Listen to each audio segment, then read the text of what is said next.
लिखा कि जो अपराध भगत कर करहि राम रोष पावक सो जरहि। कृपा करके इस चौपाई की व्याख्या करें, कौन से भक्तों के बारे में ये कहा है। मत इसका अर्थ ही हो गया कि जो अपराध भगत कर करहि, जो भक्तों का अपराध करता है, राम रोष पावक सो जरहि। राम रूपी मतलब राम के रोष रूपी पावक में, अग्नि में वो जल जाते हैं। जो भक्तों का अपराध करते हैं, भगवान की रोष रूपी क्रोध रूपी अग्नि में लोग जल जाते हैं। ये तीनों प्रकार की होता है, जो उत्तम कोटि के भक्त, मध्यम कोटि के भक्त, कनिष्ठ अधिकारी है, जिसके सामने में अपराध होता है उसके अनुसार उसको भोग करना पड़ता है। अच्छा, इसमें क्या कि भक्तों को छोटे, बीच वाले, उत्तम, मध्यम, निम्न कोटि के 3 प्रकार के भक्त हैं। हाँ। तो उसमें भी गुणों के हिसाब से भी 3 प्रकार के भक्त हैं, सात्विक भक्त, रजोगुणी भक्त, तमोगुणी भक्त हैं, सारे रामकृष्ण के भक्त हैं। हाँ। तो इसमें किसी का अपराध करे सबका बराबर ही फल है ना। वो उसमें जैसे कनिष्ठ अधिकारी के सामने में उसके अपराध करते हैं, माने ऊंचे भगत का अपराध करेंगे तो बड़ा अपराध, हाँ, बड़ा छोटे का अपराध करेंगे तो छोटा अपराध, मतलब लेकिन है अपराध होता ही, अपराध होता ही, और उसका दंड भी भुगतना पड़ता है। जैसे चित्रकेतु महाराज को भुगतना पड़ा, जैसे अम्बरीश को भुगतना, दुर्वासा ऋषि को भुगतना पड़ा। इसी का आगे प्रश्न है कि अगला प्रश्न इसी के से रिलेटेड है कि कौन से भक्तों की अवज्ञा अपराध माना जाता है। क्या कोई भी भक्त, संत, वैष्णव सभी का अपराध समान होता है क्या?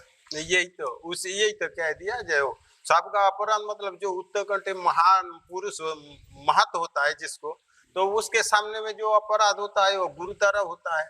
उसमें तो वो कहते हैं संसार पतन और जन्मांतर की भी उसको भोग करना पड़ता है। लेकिन जो साधारण भक्त है और उसके सामने में अगर उसके साथ कोई अपराध हो गया तो हाय क्षमा मांगने से उसके जो भोग थोड़ा बहुत हो जाता है। लेकिन उत्तम कोटि का भोग तो बहुत जोर करना पड़ता है। बिल्कुल। उसमें कहा कि जे अपराध भगत कर करहि राम रोष पावक सो जरहि। जो भक्तों का अपराध करते हैं, भगवान कहते हैं अगर कोई मेरे भक्त का अपराध करता है, यदि कोई मेरे भक्त का अपमान करता है, तो समझो मुझको आजमाने का ऐलान करता है। भक्त के प्रेम में डूबी मेरी जब आंखें रोती हैं, मेरी शेष सैया फिर मुझको काटे चुभ होती है। तो जे अपराध भगत कर करी। देखिए विभीषण का अपराध किया था रावण ने, तो गोस्वामी तुलसीदास जी कहते हैं रावण जब ही विभीषण त्यागा और भयउ विभव बिन तब ही अभागा। यहाँ तक कि देखा हमने कि बड़े बड़े भक्तों का, संतों का अपराध करने से मृत्यु दंड तक भगवान ने दिया। रावण को मृत्यु दंड हुआ, हिरण्यकश्यप को मृत्यु दंड हुआ, भक्त प्रहलाद का अपराधी थे। और मीरा का अपराध किया तो पूरा मेवाड़ तबाह हो गया।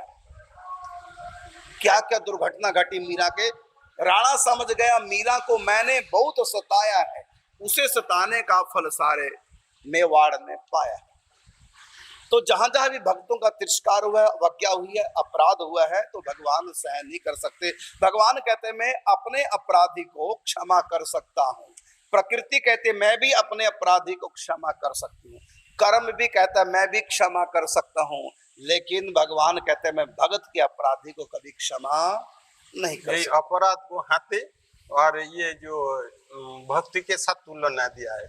जैसे भक्ति लता है ना, तो अगर ये अपराध हो जाता है तो वो भक्ति लता की जो कनिष्ठ अधिकारी है, जैसे पत्ता सूख जाता है तो ऐसे पत्ता तो दोबारा उग सकता है, और जैसे डाली सूख जाता है तो पेड़ तो जिंदा रहता है। लेकिन उत्तम कोटि का पास अगर अपराध हो जाए तो पेड़ को जड़ से उखाड़ देता है, वो संसार में पतन कर। देखो 2 प्रकार के दंड, एक भौतिक दंड है, मतलब कोई दुख संकट आएगा, और एक और उससे भी डेंजरस दंड है भक्त अपराध का। क्या अभी आप बता रहे जैसे कि भक्ति का जो पौधा हमारे भीतर पनप रहा है, तो किसी भी भगत का यदि तिरस्कार कर दिया, छोटे भगत का तिरस्कार कर दिया, जैसे पतझड़ की ऋतु में पत्ते नहीं रहते तो हमारी भक्ति के पौधे के पत्ते झड़ जाएंगे। और इसी प्रकार मध्यम कोटि के भक्त का, संत का अपराध कर दिया तो शाखाएं भी सूख जाएंगी भक्ति की। और यदि उत्तम कोटि के संत भक्त का अपराध कर दिया, जड़ सहित पेड़ सारा भक्ति का सूख जाएगा। अर्थात मुख्य बात निकल के यही है कि संसार माने भौतिक दुख, कलेश, मृत्यु दंड तक ये तो हो जाएगा, लेकिन ये ज्यादा भारी नहीं है। मृत्यु दंड भी ज्यादा बड़ा दंड नहीं है। यदि भक्ति का पौधा सूख गया, भक्ति नहीं रही, तो एक बार नहीं 84 लाख बार मृत्यु होनी है, ध्यान रखना। यदि मृत्यु दंड मिल गया तो एक ही बार मृत्यु हुई, फिर अच्छा जन्म मिल जाएगा। लेकिन यदि भक्ति का पौधा ही सूख गया, भक्ति समाप्त होगी हमारी भक्त संत अपराध करने से, तब तो हमको 84 लाख बार जन्मना मरना पड़ेगा। तो उससे भारी दंड है भक्ति अगर चली गई। तो भक्ति में रस आए तो संतों की सेवा, और भक्ति निरस हो जाएगी यदि संतों की अवज्ञा हो गई। क्योंकि संतों से भक्ति प्राप्त होती है, यदि संत सेवा नहीं। जैसे जल से पेड़ हरा भरा होता है, यदि जल ही नहीं रहा तो पेड़ हरा भरा कैसे होगा।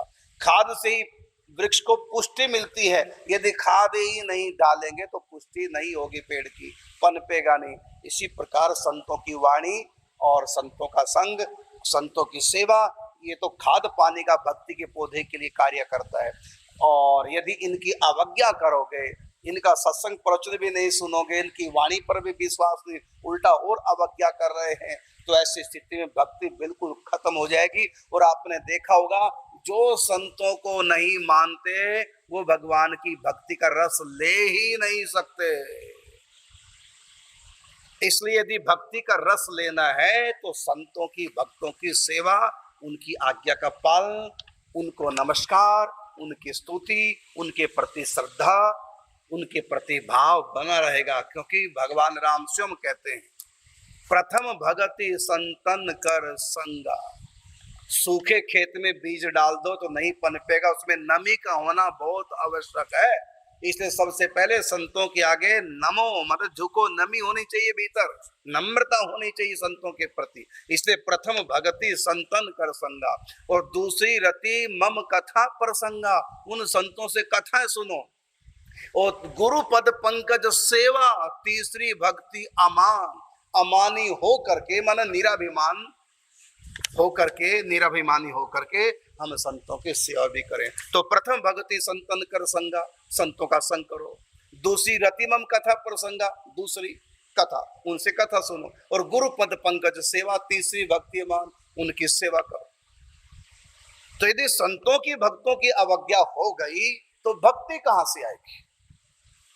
आदौ श्रद्धा तथा साधु संग, श्रद्धा पूर्वक संतों का संग करो, तब भजन क्रिया।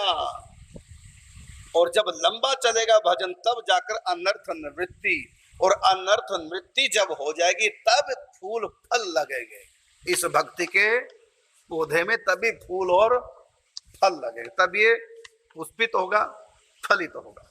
इसलिए संतों की, भक्तों की अवज्ञा नहीं करनी चाहिए।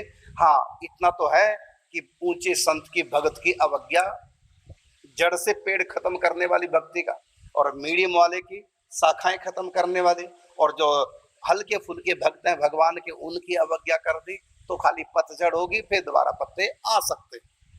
इसका उदाहरण प्रहलाद महाराज में आता है ना। हाँ बिल्कुल, नारद जी का जैसे अपराध हो गया, उसी समय नास्तिक ही हो गया, बिल्कुल भगवान से ही लड़ने के लिए चल दिए।